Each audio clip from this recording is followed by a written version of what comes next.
particular Tuesday morning as we continue with our panels. Today we are dealing with emotional wellness. And I do believe that as we've been having these panels, they've been blessing you. I do believe that yesterday's panel was a great one. Today's panel is going to be a great one too.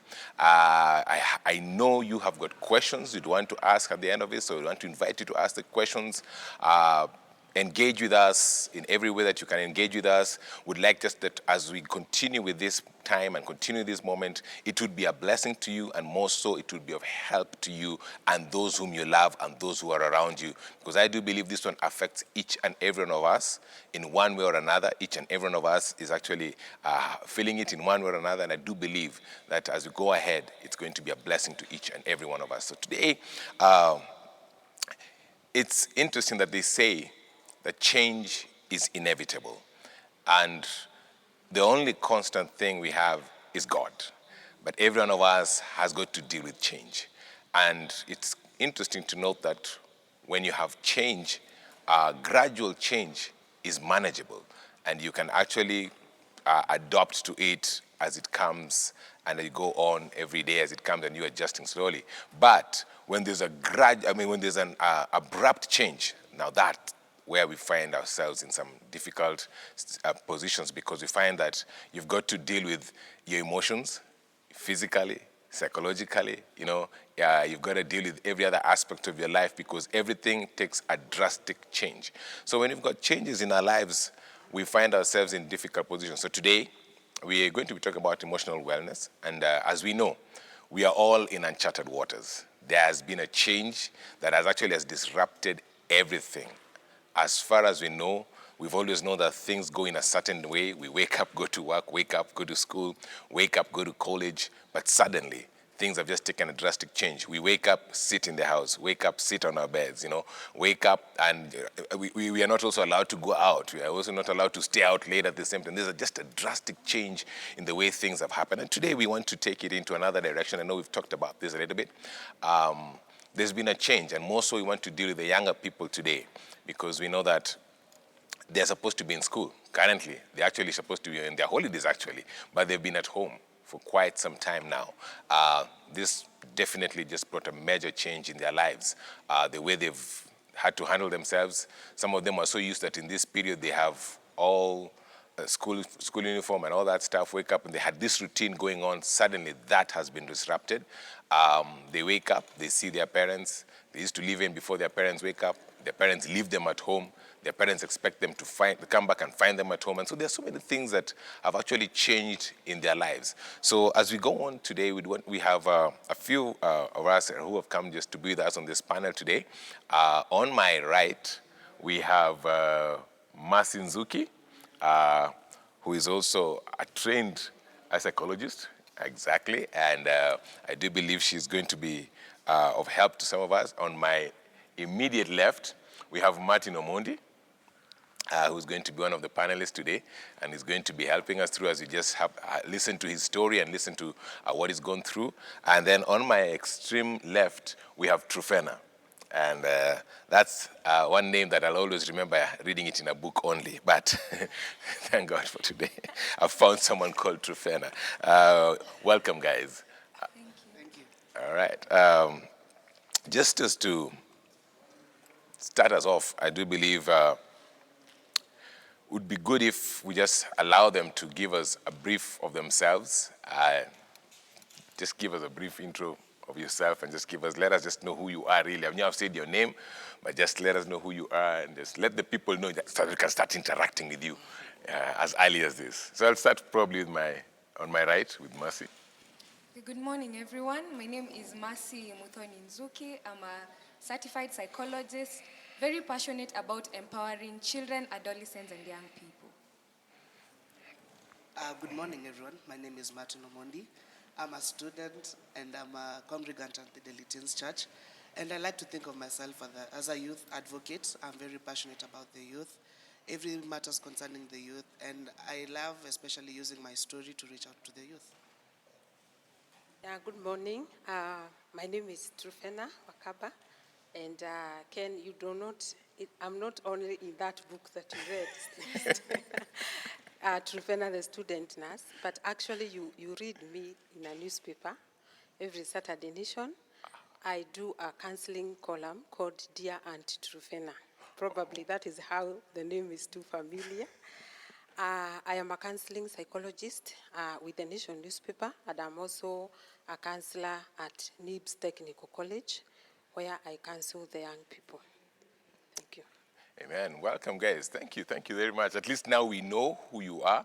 Our viewers, you also just know that now at least whoever you've welcomed into your sitting room or welcomed into your office or welcomed into your screen, at least you know who they are and you're beginning to prepare yourselves. Please remember, you're welcome to ask questions. We have a number that's on the screen. You can text, you can WhatsApp, or probably you can even call in. And also, we want to also to let you know that there are also other numbers there that we have counselors who are ready also to speak to you in case you have any question, in case you want someone just to talk to. There's someone who's ready to talk to you and they'll be there through the day. You can just call in and have someone talk to you, and I believe you shall be helped and you shall come out better. The day shall end with you having been better than the way you started it. Let's move on. Let's move on a little bit. You know, it's an interesting time because we are here. Why is it important to talk about this anxiety and depression, especially now? Why is it important to talk about it in this season? Why do you think it's the right time to talk about this? Maybe I'd ask Mercy first. So it's a very important time to talk about anxiety and depression, especially among adolescents and young people. Because according to statistic by WHO, or World Health Organization, suicide is the second leading cause of disability among adolescents and young people. And at the verge where adolescents and young people are committing suicide, they are depressed at that particular time. So anxiety and depression is something that we need to actually address as young people because we are facing so many challenges. I'm saying we because I'm also a young person. So we are facing so many challenges. Like right now, there is the issue of school. We are not able to access school. Some of us are going through physical changes, developmental changes, and it's quite difficult to actually understand the changes that are happening in our lives. Talk of relationship, talk of peer pressure, talk of drugs and substance abuse. There's so much that is happening. Talk of technology. There's so much that is happening that us as young people are going through a difficult time. Yeah. Wow. Interesting. Maybe let me ask Trufena. Why do you think it's important for us to talk about this right now? Yes, it is very important, and today's topic being tackling the young people, what I would like to say is that the anxiety is real, and from where I sit, I know that it is real because I'm meeting with real people, young people, who are so uncertain. And it is good because we are going to talk about how to cope with this anxiety because it is there. And you see the schools are closed. Everything, has stood still. And also this anxiety, it is also caused by now the anxious parents because it is like it's contagious. When you see your mother or father anxious, then automatically you get anxious. So it is real and it is there with people on the ground. Wow, I like that response. When you see your mother and father are anxious, being a father, I'm anxious. To save yourself, you need to stay home. But for a lot of young guys out there, their coping mechanisms, especially at a time where they are home, was them going out, just in order to escape the various stressors that are in their homes. But now they cannot. So coping for young guys right now is a scary thing. And when we're talking about depression and anxiety, it's especially tricky because you do not see the symptoms when it's starting out. It's so easy for you to dismiss your child as saying he's acting out. So you're having your child at home. They're developing this anxiety and this depression, but you'll blow it away thinking they're just anxious about the situation. So you never truly see it until it's full blown. And it's a pandemic on its own that's not given the attention that it deserves. So it's really important to talk about it right now because I feel there's a lot of ignorance around the topic. A lot of people going through it do not know what to look for, and a lot of parents don't also know how to look for in their kids who are developing it. So it's really good that we talk about it now. Wow, great. This tells us that basically around us. You're actually making me feel a little bit scared because when I think about it, I'm thinking that definitely when I walk out of here, then everyone around me is anxious about it. It's more or less depressed because it looks like this thing is hitting everyone outside here. Okay, I do know I'm anxious in one way or another as a parent, of course.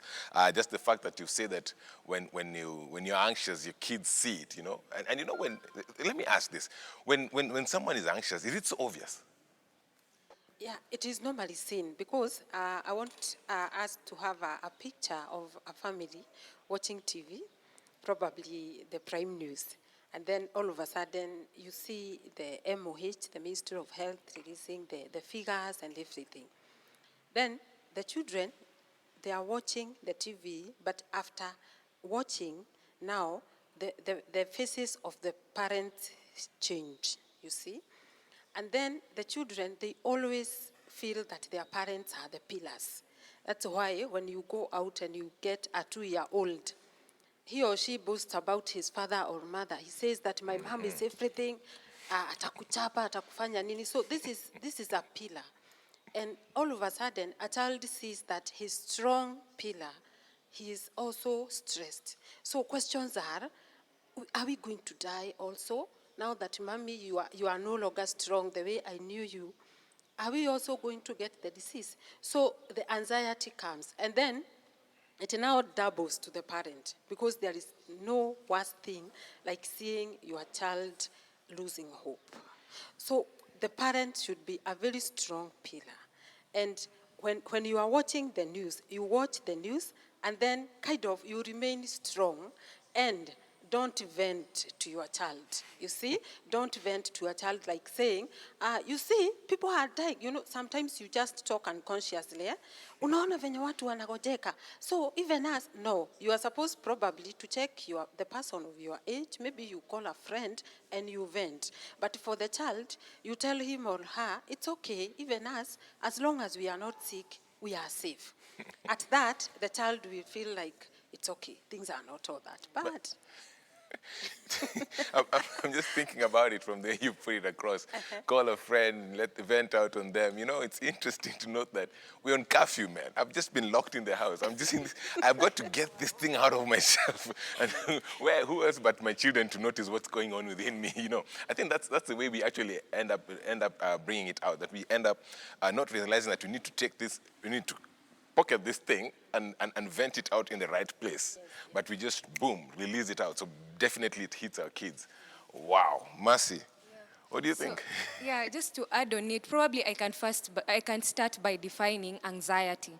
Anxiety is excessive worry about something that probably will happen in the future or even at the present. So right now, in regards to COVID-19, all of us are anxious, and there's normal anxiety, which, for example, for young people, when you're about to sit for exams, you have that anxiety. Right now, because of COVID-19, we are all anxious. We don't know about tomorrow, yeah?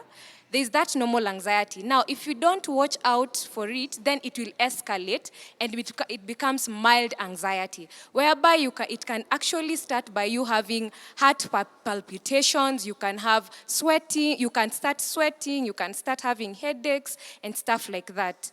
Then if you don't take care of it, then it will escalate and become moderate and even anxiety disorder, which is basically severe anxiety. So how you'll be able to identify that as a young person is being able to understand what is it that you're worried about. Okay. Probably start having that conversation from there. What is it that you're worried about? Then we can be able to address it from there. Wow.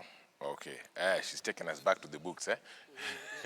Please, our viewers, we'd like just to engage with you. If you have any question, please go ahead. The numbers are 011-000-8443 and 011-008-445. 011-000-8443 and 011-008-445. Please call or just send in a text or send in a WhatsApp. Your message, your question or your statement shall be brought forward, and we shall just get to engage with you even further. Now that's an interesting point to note. I mean, and it's an important time to talk about it because we get to discover. You know, I'm just thinking, if everybody is acting the same, then it would look normal. If everybody is anxious, then it would look normal. I mean, if we are all anxious, so all of us are in the same boat. But in natural sense, that would mean we're actually all going down because this boat is sinking and no one seems to be noticing it's sinking. So it's important. It's an actually important time to talk about this thing so that we can be able to understand and know that, excuse me, this is not normal. This is not what we're supposed to be seeing. We should be seeing something different. And especially for the young people, because you get to discover, for them, they hang around in groups. And when they begin to do something, they'll do it in a team.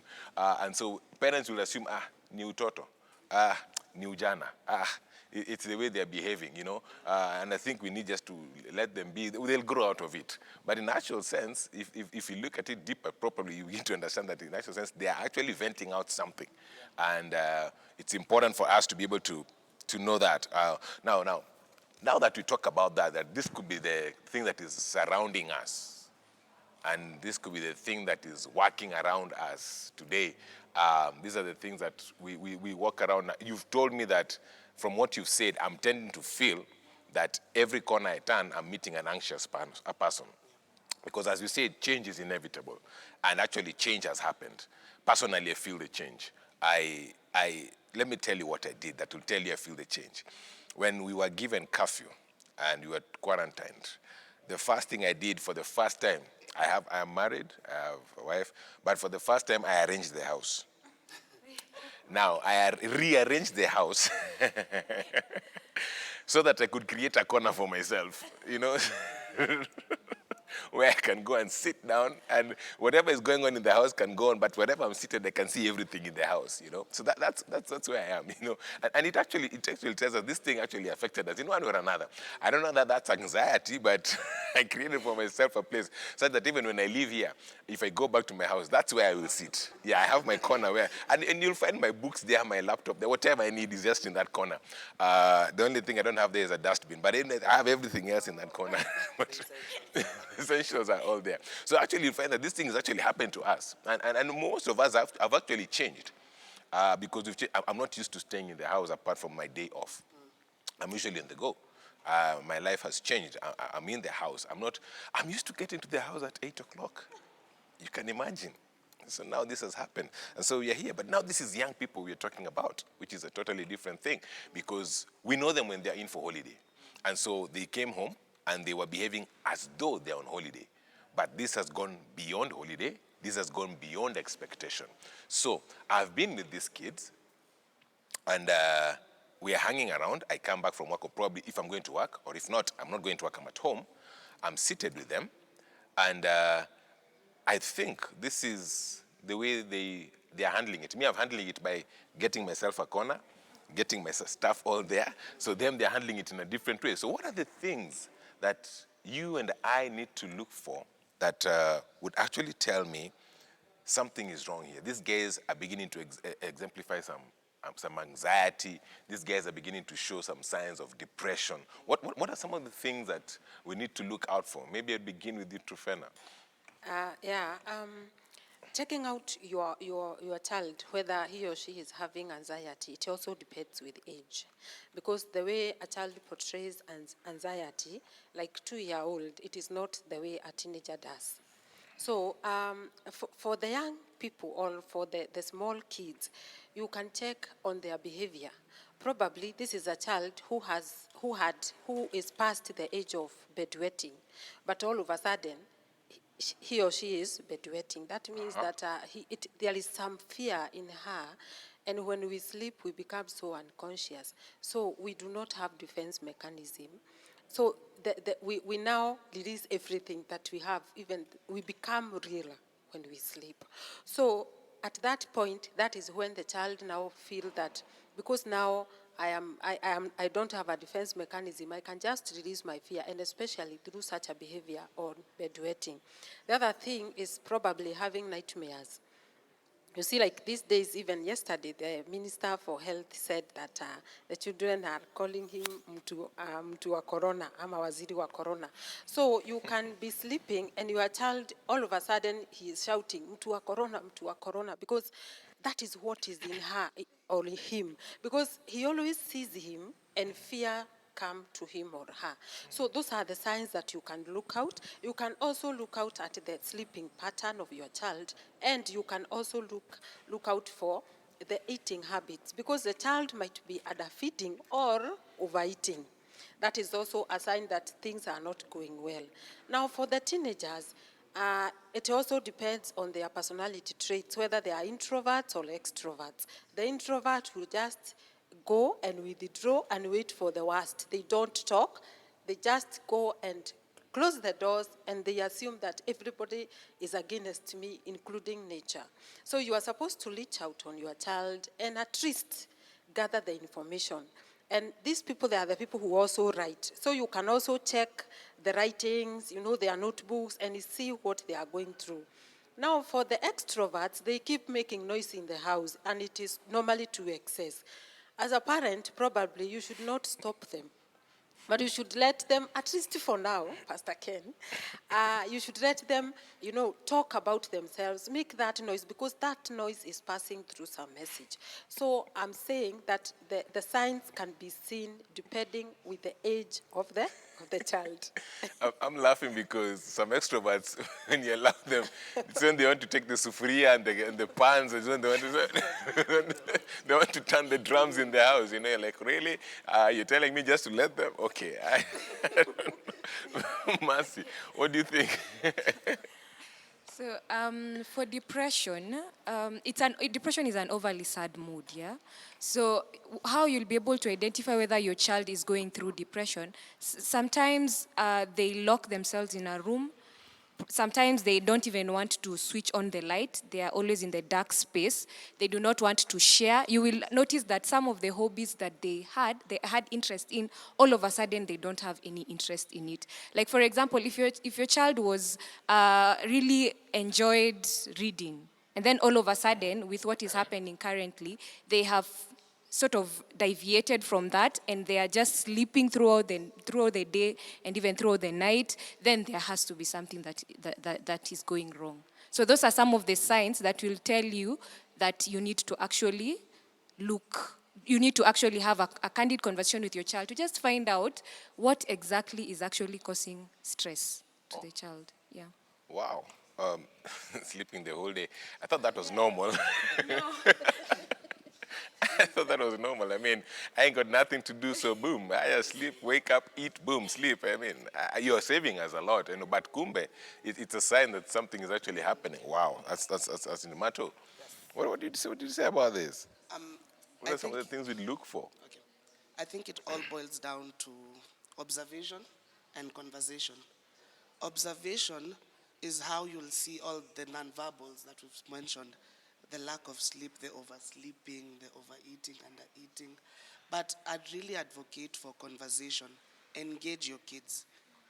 Because in talking to them, you will pick up on some things that you knew they were not so into, but they now have more obsession of. Because nowadays we have so much content out there, and if you'll see your child is now deviating to some type of content, you'll now hear it in how they express themselves. You'll see they take a liking into, let's say, something like death. Because that's what anxiety and depression leads to, because you're trying to look for a way out. And the only way out right now you're seeing is death. It sounds cool. It's been made to sound cool nowadays. You'll see your kid is getting obsessions with piercings all over their body. You'll see them getting into the wrong company, into drugs. And some of these things you'll only be able to tell them when you talk to your kids. There are things you will not see them do, because as you said, Rev, there are things your kids will do right now that you'll think of it as a normal reaction. They're at home, so they're sleeping so much. It's good. They could be outside doing worse things, but that sleeping could itself be an indicator of something. And it's only when you talk to your kids that you'll be able to know their triggers. Because with anxiety and depression, there's always a trigger. And unless you get to know what your child's trigger is, you will miss the indicators. So talking to your kids and seeing what they're taking a liking to, and you'll be able to tell the normal stuff and the not so normal stuff. Then you'll be able to know what to do next. And besides, this is actually the perfect time to do that. We're at home. You're home early, you're all at home. turning on the TV, it's all doom every channel you look at. So what better thing to do than to sit down, talk to your kids. And in you talking to them and trying to see what's wrong, you could actually be killing two birds with one stone. Because with them saying that you're taking time to focus on them, you're giving them one less thing to be anxious about. Okay. Wow, that's interesting. You know, I'm hearing you speak about, oh, watch the behavioral change of your child. The question is, do you even know their behaviors? Do you even know? Because we're never there. You wake up, you leave by 6. By the time you come back, they're asleep. And then, do you even know that they listen to music the whole day and sleep? You don't know. So you come and now this guy is doing this. And it looks normal because, I mean, I don't even know. You came, you left them sleeping. You've come back, you found them sleeping. Now, they're sleeping the whole day. It looks like the normal thing that happens, you know, because I think that now that actually brings a challenge to us, I think, even as parents and guardians, yeah? Because do we even know our children? Do we even know their behaviors? Because I think the kind of system we are in has made us look like we don't even know, we don't spend time with them anymore. Wow. That puts us in a catch-2 position, because now I may think this is the normal, and in the actual sense they're actually showing something else because I don't even know what normal is with them. Wow, that's interesting to note. I don't know how you'd bring up the idea of just, for instance, I'm just trying to think about it. Yeah, what would actually trigger you to really push to know? Apart from, the sleeping, because nowadays, we have them, they sit in the dark. When you are there initially, when you came into the house, they would go to the bedroom. Now you're in the house, they're sitting in the bedroom. What are some of the other things that you'd really look for? Leave alone those normal ones. What are those other things that you'd really look for that will tell you, you know what, this is now out of place? Because for you, you've never spent time with your son or your daughter in the sitting room. When you're in the sitting room, they're in the bedroom. Now, since you're at home, they're simply in the bedroom. So what other things should you really look for? Maybe is there another deeper thing that you should look for to tell you that, something is amiss here? Because the issue of sleeping is normal. So probably even crying. Sometimes you'll find your child is just, all of a sudden, you're asking your child something and all of a sudden they're crying. And you may not necessarily know what exactly you've said that has caused the child to cry. So probably a good question which you've actually asked, the parents have not been there, that's true. So now is a time where you can actually take time to learn about your child. What is it that they like? What is it that they don't like? How is their experience so far? How is the interpretation of COVID-19? Last week I spent time with my nephews and niece, and I wanted to just find out from them, what do they understand about what is happening? And from that, I was able to actually identify some of the things that are making them anxious, like they're not able to play outside with their friends. So that can actually be a starting point for you as a parent. So if you have a teenager the same way, with teenagers, so long as you're their friends, and sometimes you have to put down the mask of being a parent and actually put up the mask of being a friend. And try to just understand them. Try to just listen to them. Actually, with adolescents, you just need to listen and tell them you're there for them. You'll be able to hear. Because with adolescents, they can be able to actually explain, this is what is stressing me. Like this week, I've had a conversation with some of the young people who are about to sit for KCSE. And even some for KCPE. And the anxiety is they don't know whether they are going to actually sit for that exam or they are going to have to repeat next year.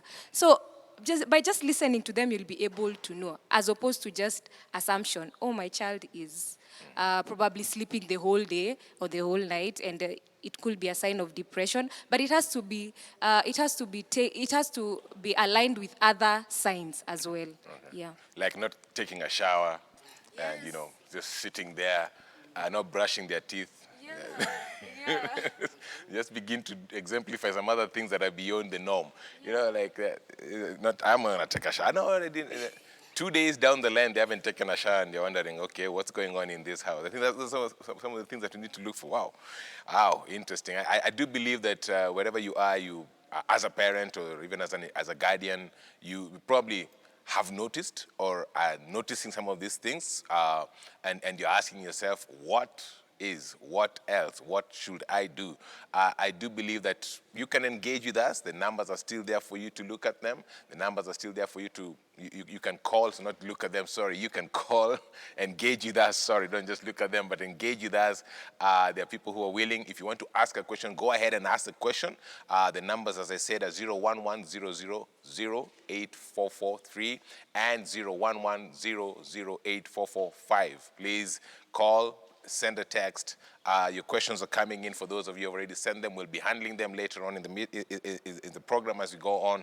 And I do believe that you shall be helped and we shall be blessed together as we move on in this season and in this time. Now, we come to a point where, we are trying to observe these things. And I do believe that there are parents who are going to take their time to try and figure out, really, is this a normal or already they're exemplifying something? Because we are all busy. Let's be sincere. We are all busy.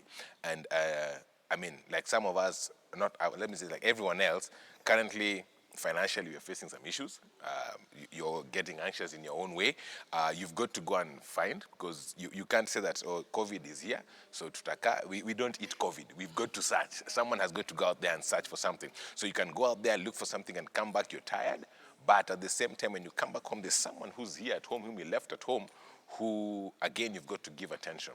Now, you begin to notice some things here and there upon this young man or this young lady who has been vibrant, who has been helping you in the house, and suddenly you come back, the dishes are still there. Where you left your shoes last evening, there is where they are. No one has dealt with them. Probably even things look upside down, like some guys were searching for something in the house which they didn't get, and they left in a rush, and all this. So how do you begin to cope with this situation? How do you begin to help this young person? Because first of all, I remember you still said that if we show anxiety, it rubs onto them. Yeah. So do we begin with ourselves or do we begin with them? Yeah, so the first thing is to deal with ourselves as parents, because you can only be strong because every time you can give what you have. If you have fear, you'll give out fear. If you have strength, you'll do the same. So as parents, we need to have a way of coping on ourselves so that we can also introduce ways for our children to cope. One of the big ways is, for example, learning to live without being so certain. Because what people are now wondering is, when will this pandemic end? And is it tomorrow? They even want a specific date. Is it tomorrow? Is it when? Is it when? But you see, naturally, even when there is no pandemic, people are not certain in life. We always give our lives to God to manage. So I think that uncertainty, if you just leave it and you say that at least I can live to the present. Today I am not contacted, or I'm not coronavirus positive, but so at least I can push for today. My children are okay. At least for today we have something to eat. It will give you the energy to push for tomorrow. Then the other thing is to talk with friends. Use your phone. Go to your friends on WhatsApp. But again, know where your information is coming from. Right now, we are having so many forwards on WhatsApp, on social media, that are just so fake, and they are there to cause panic. And when you have panic yourself, psychologically, you look for something to cause more panic. And if you want to know those people, these are the people, even your friends on WhatsApp, they keep forwarding, the panic-related information. And because already that is what is inside them. So it is very important to look for news from the mainstream media and to look for news from authentic media other than from the ghetto, whatever. Then the other thing, when you are psychologically fit, if you feel that you still need more, because you see, as a parent, they are also pushed by other things apart from now the pandemic. You might also be in a difficult marriage, and you are trying now to figure out, how do I handle my children and my difficult marriage? So what I'm saying is, look for a way to deliver your anxiety and to deliver your panic, but not through your children. You can call a relative, you can call a trusted friend, and when you feel that you are psychologically fit, it is now the time to sit your child down And I repeat again that they should be told according to your age, to their age, because you cannot go and tell a 3-year-old about a whole word pandemic. You can use these easy words like it is a virus, it is transmitted through this and this, but because us, we are observing the rules, we will not be transmitted. You see? But now for the teenagers, you can sit with them down, you can watch the news together, and I happened to have to be in a WhatsApp group for young people, all peer counselors from NIBS College, and I was asking them, you people, do you watch news from the mainstream media? And one of them was telling me that, this hizo news ni za maparo wetu, the Akina Citizen, Akina all that. And then I was wondering, how do you get your news? Then you are saying, see from the links.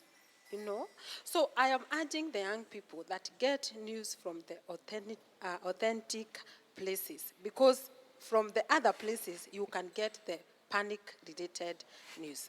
And for the parents, probably, the young people are also stressed more, but being overprotective. That is also the feedback that I'm receiving, that the parents are so overprotective, that you cannot even go beyond the table room.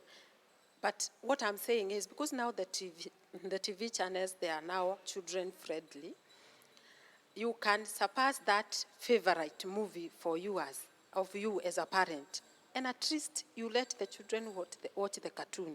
You are understanding, you can go to your phone, but let the children get busy inside the house. Yeah. You mentioned an interesting thing there, because there's an assumption. Let's talk to all of us. There's an assumption that all of us are looking at the TV. Yes. But today, not everyone is on the TV. Yes. In fact, you can leave the TV for your children, and you go to your phone, your laptop, your computer, and you go ahead with your life while they are there doing their own things. I think we actually would be losing them again if we let that happen. But you see, it is the guided channels. You cannot leave your child on the TV all by himself or herself. I think if the two parents agree and they say, this is what we have agreed as your parents, these are the channels we'll be watching now that you people are not going to school. Then there is also a question that you asked about the education and when the students will go back. That is now real anxiety. But what I'm telling the students is, we can take, the reality. One of it is what the Minister of Education said, that the school will be closed on June, will be opened on June. So at least for that, we can get comfortable that it is not forever. Our education is not over. At least there is hope that the schools will be opened. So do not let another person cause panic telling you that your education is over. No, that is not what we got from the ministry. I think also handling reality as it is, as opposed to the signs that we are seeing. That is very important. Yeah, that's true. That's profound, because reality is, we look at it and it looks like a bleak end. It looks like a bleak end. You hear people saying, what if this goes on until the end of the year? And there's a class 8 listening and they're wondering, am I going to repeat class 8? The way I have known I'm going to Form 1, And this Form 4 is thinking, what? Uniform for another year? No, this is not going to happen. And actually that can be bad. Mato, yes. maybe just to ask you, you're a young man. In your own life, things that have gone on, have you ever had to deal with this situation in any other time? Deal with or cope with some kind of anxiety or cope with some kind of depression? Yeah, definitely I have. I grew up at a time where technology was evolving. Wow. So what helped in my growing up was social media, and what helped in keeping me humble was the stories by my mom and dad. When I was a kid, this is what I had to go through, tukipita kwa msitu, going to school. So what we thought was now the reality of us young guys growing up was actually what spelled doom for us. And in my story in specific, what happened is, growing up, we were well off. So I enjoyed the good privileges in life. But at some point, life happened and we had to come down a bit. So that was a humbling moment for me, which I was still young at the time, so it wasn't that big a deal. But now social media came along. And when you're on social media, when you're on Instagram, now there's a lot of platforms, Instagram, Facebook, Twitter. And when you log into your Instagram, the first thing you see is your age mate driving a Mercedes. Wow. You see your age mates having the latest iPhones. So there I am wondering Depression. what's happening. Am I being told that you in life, you're that bottom tier? You know, it's because your parents didn't work hard enough. So there was a lot of dishing out of blame, all because of what I would see on social media. Yes, there would be voices who tell you that, you know, these are just guys doing it for the gram. It's not real. But it didn't make it any less painful when I watched it.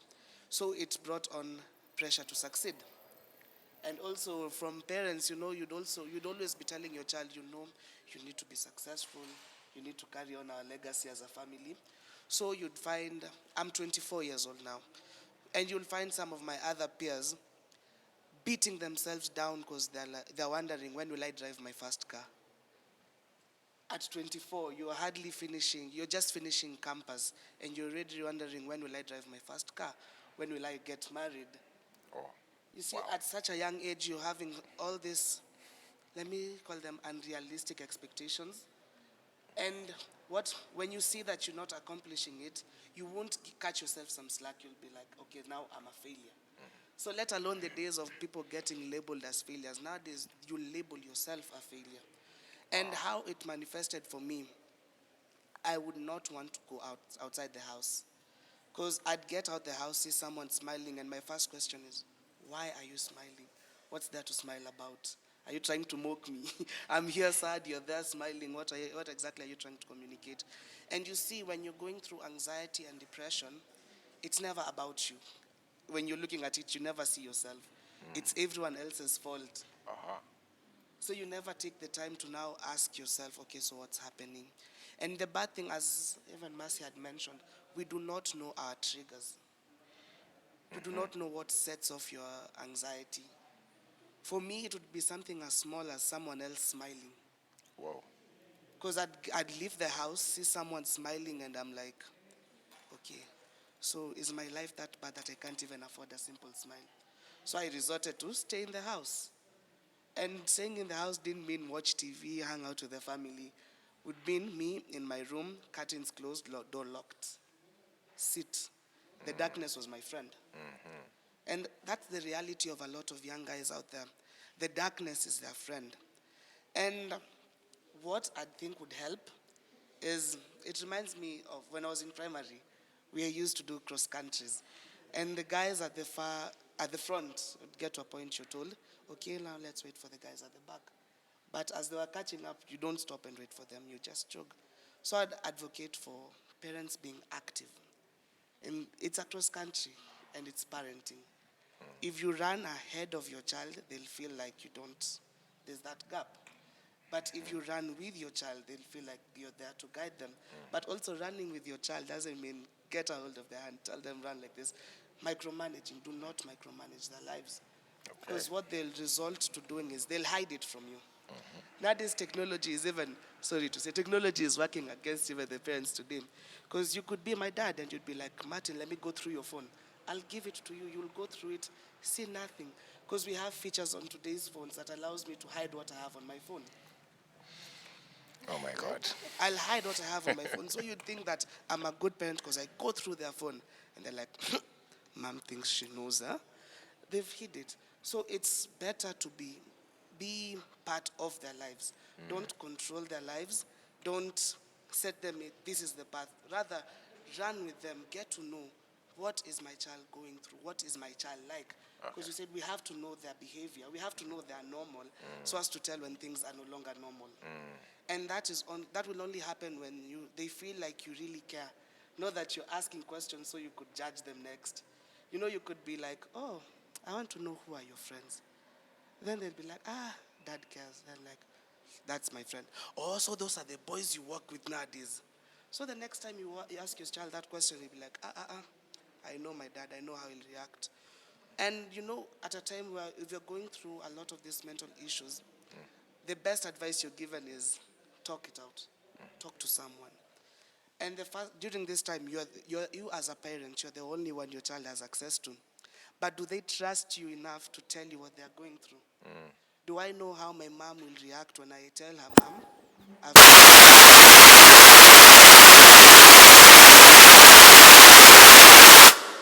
sorry Wow. about that. Sorry for that.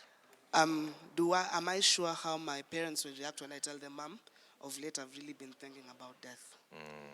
Do I know, as a parent, are you keen enough to realize that me as your child, I have long sleeve throughout because I've been cutting myself as a way of coping? Because beforehand, I used to think of the whole cutting scene as, that's outrageous. Wow. Until I got to a point, okay, I never used to cut myself, but I I got to was a about point. to fold your sleeves and get to know. I got to a point where you actually understand what it means because you're looking for any sort of physical pain to distract you from your emotional pain. Wow. Okay. There's so much playing in your mind that you feel like the only thing that will get me away from that pain is if I experience some other pain. So you end up cutting yourself. There are a lot of ways your children cope. Speak pornography. Oh. They feel so lonely today that pornography seems that it's there for them. It gets so outrageous that you'll hear of the boy child, let me just call them that due to lack of a better word. They'd be like, I started watching pornography because the ladies in those videos were always there for me. Oh. Yes, and this is a real life view being held by a lot of young guys out there. You know, and these are topics that most people will cringe at the mention of. A lot of parents will cringe when asked to talk to your kids about sex because your child could be out there having sex and you do not know. You could be leaving your child in the house and come back saying, my child is really responsible. I leave him in the house, come back later, the house is safe, Wow, okay. clean. Uh-huh. Little do you know while you're at work, your child had over the boyfriend, the girlfriend. And they were so keen to clean it up before you got home. They left it better than they found it. You see? So there are a lot, we could sit here all day and tell you what to look at, but I think I'd also advocate for parents to be active, do your research. Because a lot of the times parents end up treating the symptoms, ignoring the main disease. Okay. Your child staying in their room all day could be a symptom of something deeper.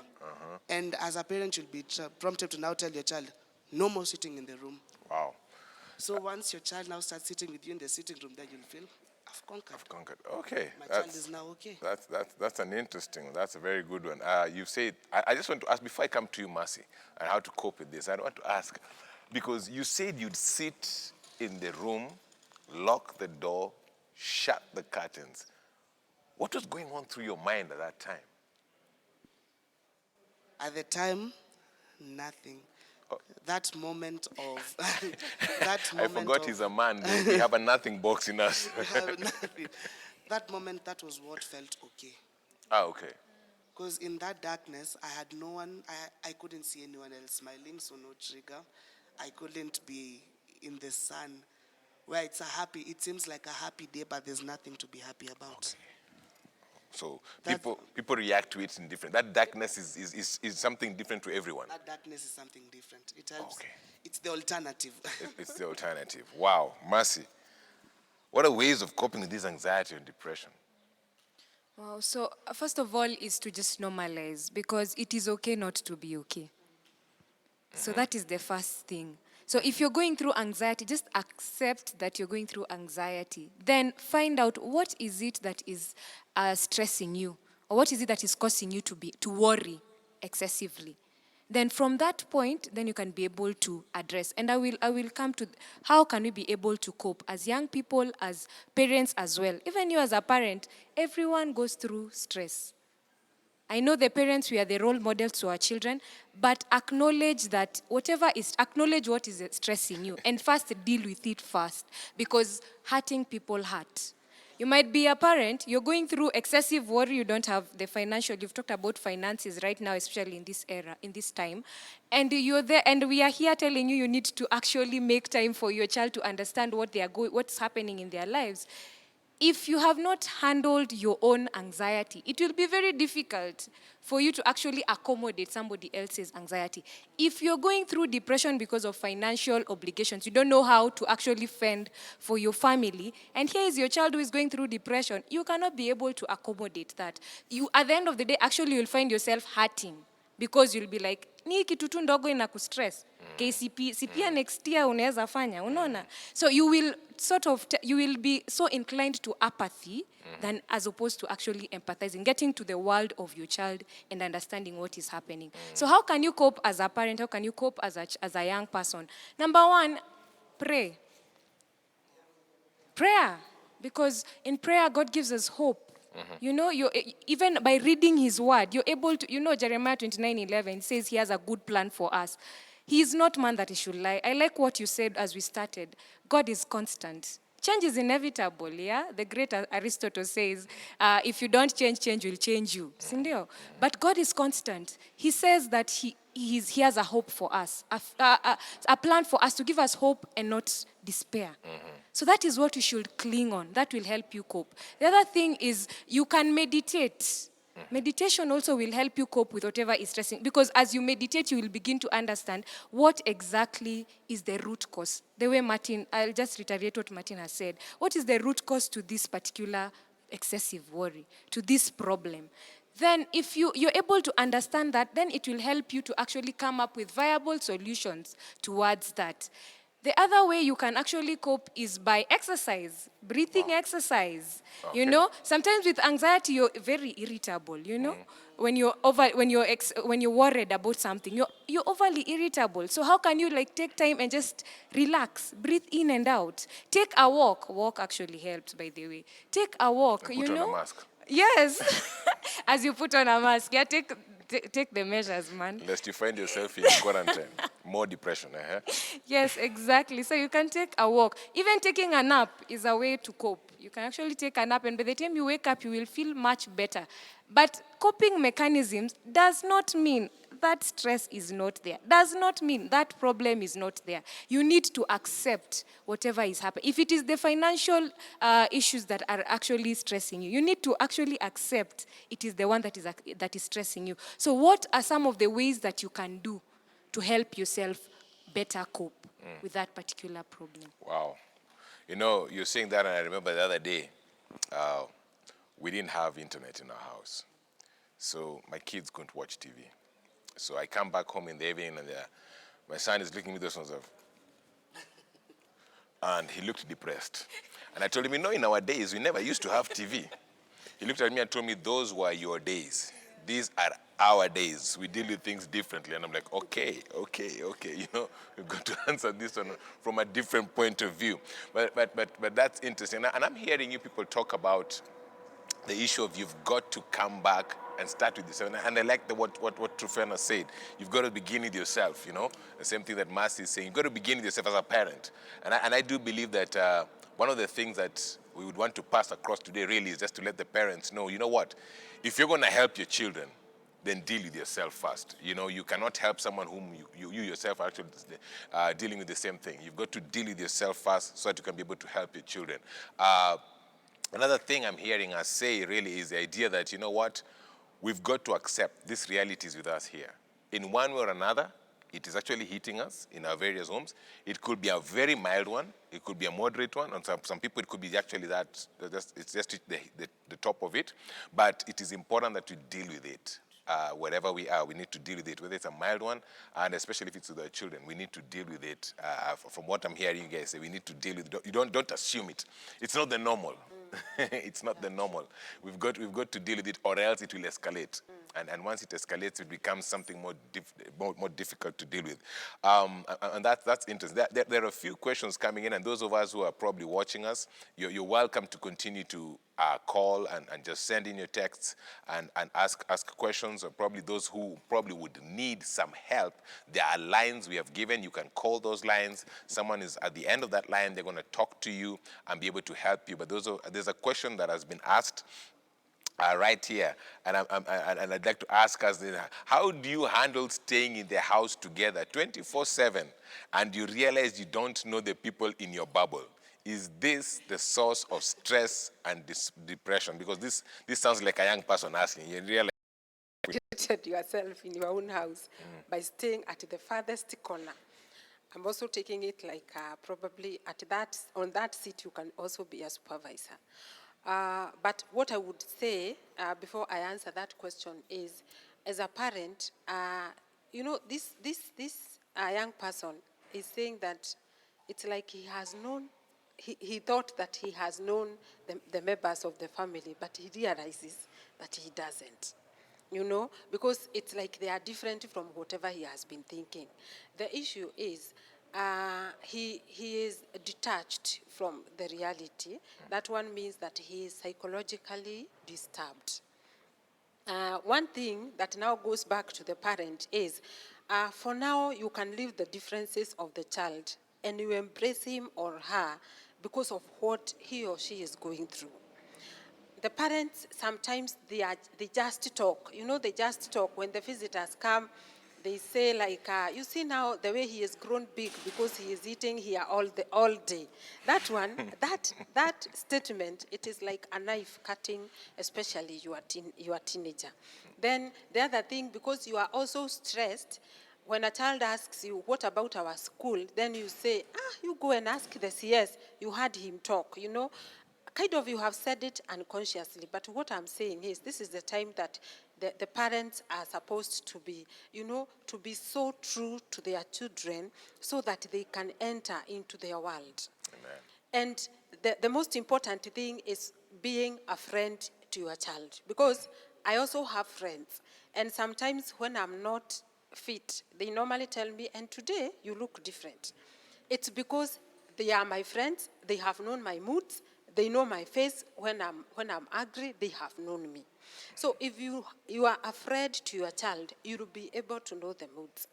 Now, for this particular person who has asked the question, what I would suggest is look for a way to vent your worries and anxiety. And sometimes the young people, they also tell me that these parents, they are also very difficult. You cannot go and talk to them. Because you see, what some parents do, they belittle their problem, the problem of their teenagers. Yeah. For example, if a child says that I am feeling like I am oversleeping, I'm feeling like I am detaching from the reality, the parents say, sasa wewe unajisubua na hii mambo kidogo, na wewe ni mtoto, na mimi, what about me? I have all of you. Now unataka nijisubue na wewe, na you see, that teenager is put off. And he feels like I was not even supposed to talk in the first place. What I normally urge the young people is, in that family, there is that one person whom you are close to. Probably your cousin, probably your aunt, or your uncle. So what I normally tell them, look for that person whom you are close to and vent your emotions. Because you should not sit down because they were not recognized by your parents in the first place. But you are supposed to look for an option B. And then the parents, I would like you to know, because me and Mercy, we can understand that whenever a client comes with a big issue or a small issue, we take them the same, because either way there are problems. A person can come, a child can come to you and tells you that I'm feeling like every day, I'm feeling like wetting myself.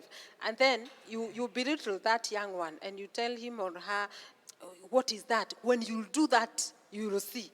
Now, you have even prompted that child to do that.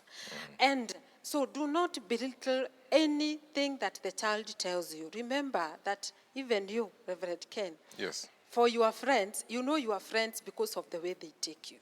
You take your small problems to them and they acknowledge them.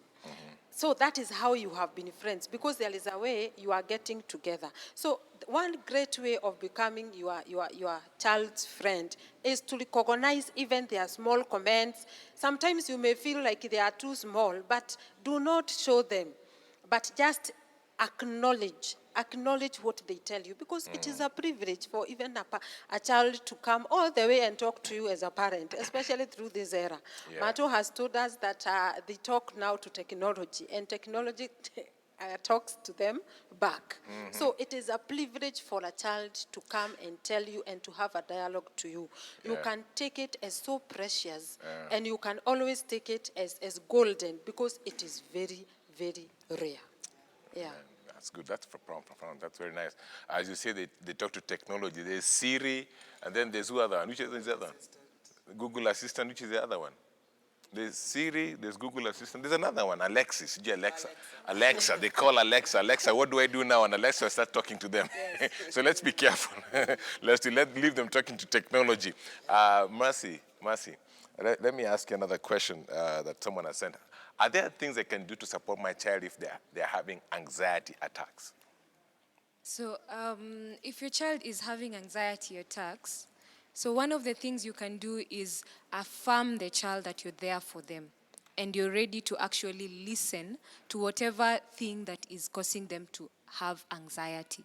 Because you can't just treat the symptoms, you have to get to the root cause. So once you've assured your child that you're there for them, you've actually, it's sort of creating a safe space where your child can know, I can be able to share whatever is troubling me without feeling judged. So you have to be as friendly as possible, and you have to equally be patient and empathy, getting into the world of the child. If it is a big deal, like even for instance, the way I'll go back to what my nephew said, like they are worried because they are not able to actually play out with the rest of the children.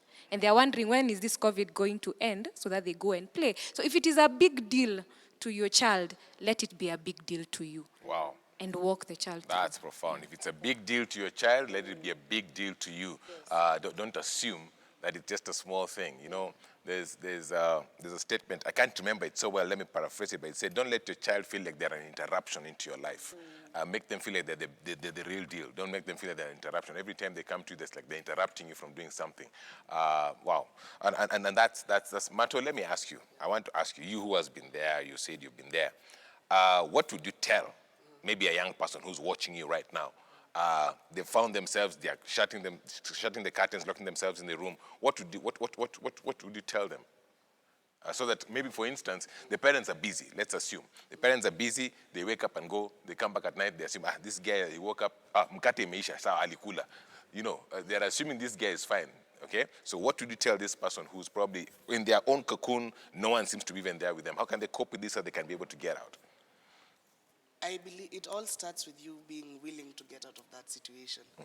Because if you're okay with it, then nothing will motivate you to get out of it. But you must start by being willing and tell yourself that, this is not okay. And for me, what worked, it might sound cliche, but God got me out of it. God really got me out of it. Wow. And I had real conversations with God, where God was telling me, this is not how I created you to turn out. And that would be my number one advice to you if you're watching right now and you feel you're in that cocoon right now. What you're going through right now is not what God created you to go through. Next, I would tell you, reach out to someone. Something else that helped me is I would reach out and I would talk to people, not because I wanted to hear what they tell me back, but I'd just vent it out. You know, I'd tell my mom, I'd talk to my mom, tell her a lot of stuff, then when I was done, I'd just walk away. Then she's like, huh? I'm like, Mom, I was telling you because I wanted to get it off my chest. Me, I didn't want advice. I just wanted to get it off my chest. Sort it out. And it works. You could, I'd challenge you, try it as an experiment. Look for someone you trust, someone you're okay with. Just express yourself, and you'll physically feel that load off your shoulder. Those are the two things that I think really help. Tell God, and look for someone you trust, someone you're comfortable with, and talk it out. Because talking it out now makes you feel like you are in control. You know, my mom is also a trained counselor, and one thing she tells me is, whenever you come to her with a problem, she knows you have the solution.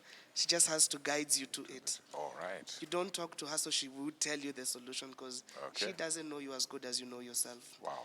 So also to a parent, your child now has the solution to their problem. Just guide them to it. Maybe another question, maybe I just ask Mercy this. What's the difference between being sad, disappointed, and being clinically depressed? So sadness is a normal mood. Is it normal? It's a normal mood. It's a normal mood. Okay. yeah, all of us go through episodes of sadness. Like you can be sad, you can be happy. They're all emotions. So how you can be able to know whether you are sad or you are depressed? Then with depression, there are so many things that will actually tell me as a counselor that you're actually depressed. Like I had mentioned about sad mood, overly sad mood. Like throughout, you're exhibiting overly sad mood, crying, hopelessness, helplessness, sleeping a lot, overeating, and stuff like that. So, by even me as a profession, looking at you, I cannot be able to say that you're depressed. So, if you feel like you're exhibiting some of the symptoms that we have mentioned, and you suspect you could be depressed, then you can actually reach out to a counselor. And now we have like hotlines numbers. We have even the numbers that you've shared with us. So you can reach out, because even us as counselors, there's something we have to take you through an assessment to actually confirm that you're going through depression. Okay, wow. As we're going towards winding down again, let me ask Trufena, I'm seeing there's another question here. At what point do you give referrals for medications? That question seems like it is going the medical way. Okay. Because medications now, that one Needs a doctor. translates to medicines. Psychiatrist. And that one also goes now to psychiatrists. Psychiatrist, okay. At that point is when the person is cannot fit in a psychologist's office. For example, when a person is on drugs, he or she needs to go to a psychiatrist, because psychiatrist will also have medications there, and also now the psychiatrist will be able to handle him. What I'm saying is the case for when it now goes over, and when it is too much, that is the time you can refer now to a psychiatrist as a parent, and when probably the person has gone berserk, or when a person is so detached from the reality. Now, on a quick note, the issue of finances during these hard times, we have mentioned it. What I would like to tell the parents, it's true that we are all going through financial hurdle, and this is the time we are having the children at home with their address demands. And the more they are grown, the more they demand more, because the small children, they demand for sweets and all that. But now for the teenagers, they are demanding for iPhones. What I would say is that if you have a teenage or probably a young adult in your house, it is very important to budget with him or her. You tell him, this is the money that we are having. Okay. So today, we can even go with you in the supermarket. We buy the stuff. And this is the money that we need to save even for tomorrow. Sometimes, especially fathers, they may feel like that is belittling them, that a whole father sharing his financial plan with a child. But it makes you more of a father. So I think the transparency about, and also it makes the stress, it makes yourself easier to cope with the stress that the child might bring. Because by and large, he will know that this is what my father has. So even if I stress him over the moon to buy me an iPhone, he won't, because his finances cannot allow. So dismissing them like, you go, there is no money, you see whatever is happening, all that, those are not answers. In fact, they take them like you are avoiding them. But going to the reality and probably budgeting with them, it would be a little easier. Wow. Wow, that's it. Yes. Just to add on what Trufena has said in regards to referrals, before we refer somebody to a psychiatrist for medication, then you have to do that assessment to actually ascertain this person is going through depression, for instance.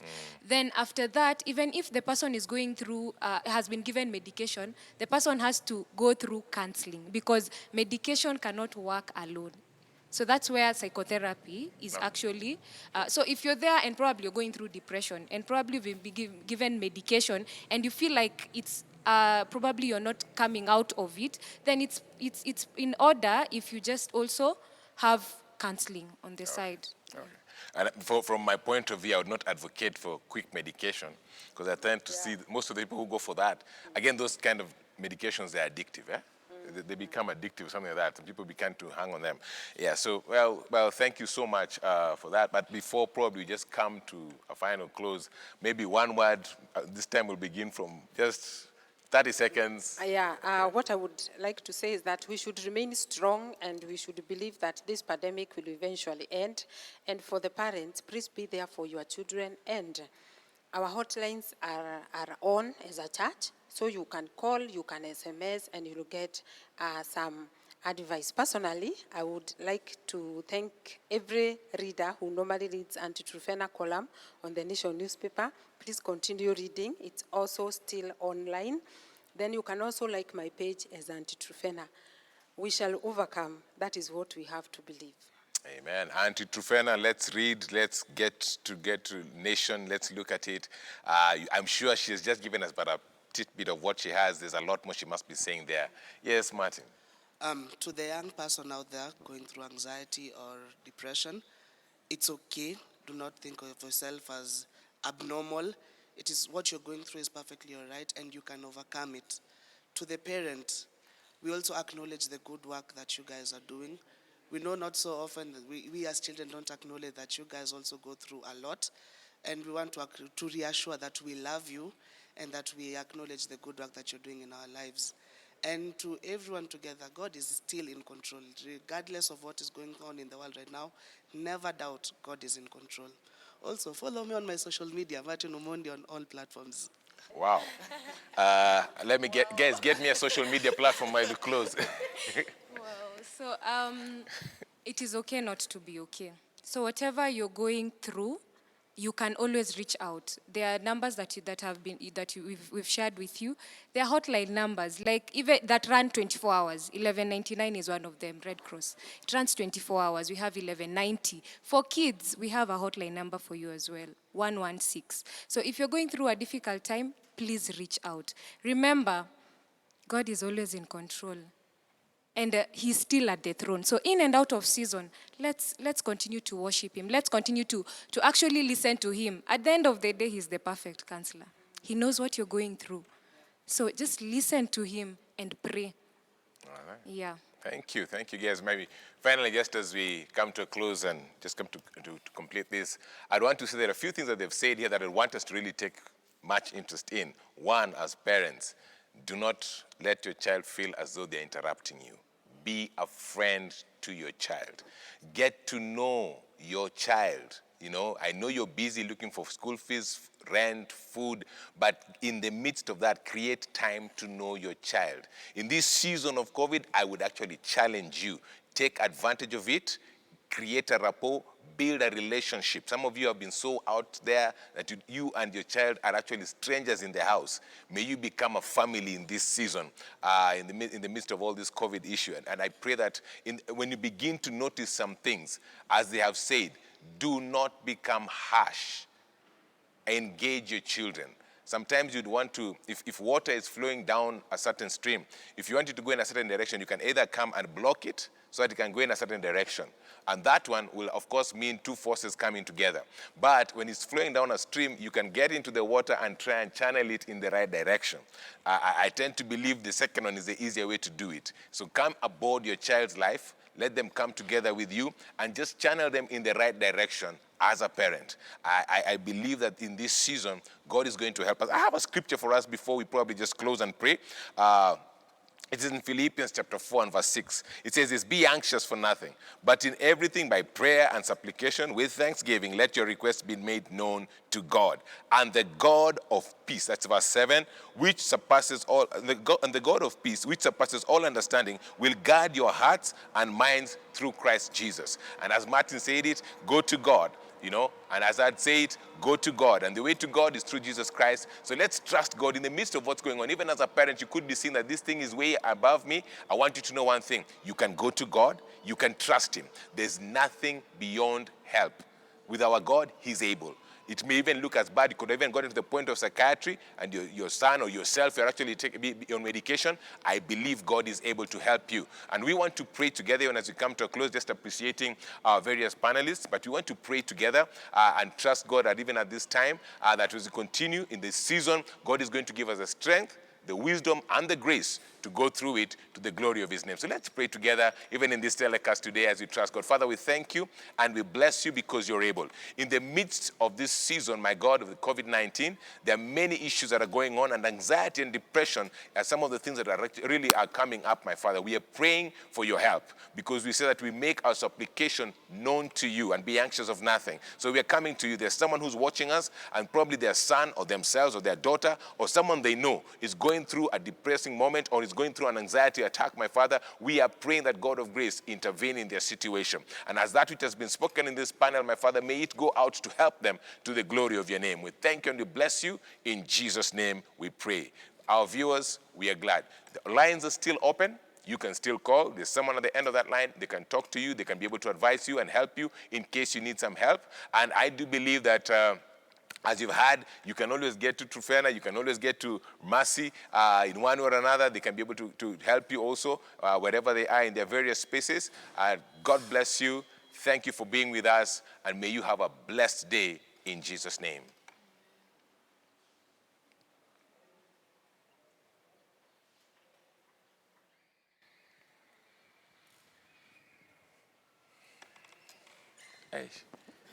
Hii kazi ni ngumu.